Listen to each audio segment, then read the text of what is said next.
சங்கீதம் 41 அதிகாரம்.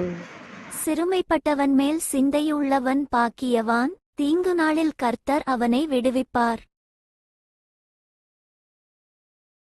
கர்த்தர் அவனை பாதுகாத்து அவனை உயிரோடே வைப்பார்.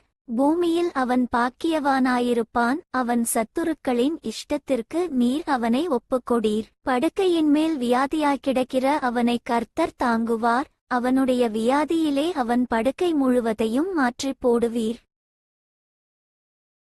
கர்த்தாவே, என்மேல் இரக்கமாயிரும். உமக்கு விரோதமாய் பாவம் செய்தேன். என் ஆத்துமாவை குணமாக்கும் என்று நான் சொன்னேன். அவன் எப்பொழுது சாவான், அவன் பேர் எப்பொழுது அழியும் என்று என் சத்துருக்கள் எனக்கு விரோதமாய்ச் சொல்லுகிறார்கள். ஒருவன் என்னை பார்க்க வந்தால் வஞ்சனையாய் பேசுகிறான். அவன் தன் இருதயத்தில் அக்கிரமத்தைச் சேகரித்துக் கொண்டு தெருவிலே போய் அதை தூற்றுகிறான். என் பகைஞரெல்லாரும் என்மேல் ஏக்கமாய் முணுமுணுத்து எனக்கு விரோதமாயிருந்து எனக்கு பொல்லாங்கு நினைத்து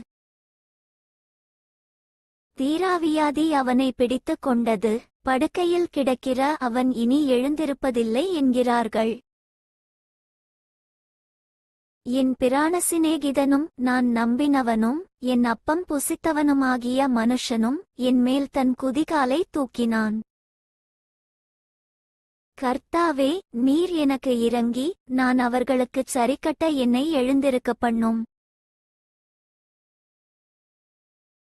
என் சத்துரு என்மேல் ஜெயங்கொள்ளாததினால் நீர் என்மேல் பிரியமாயிருக்கிறீரென்று அறிவேன்.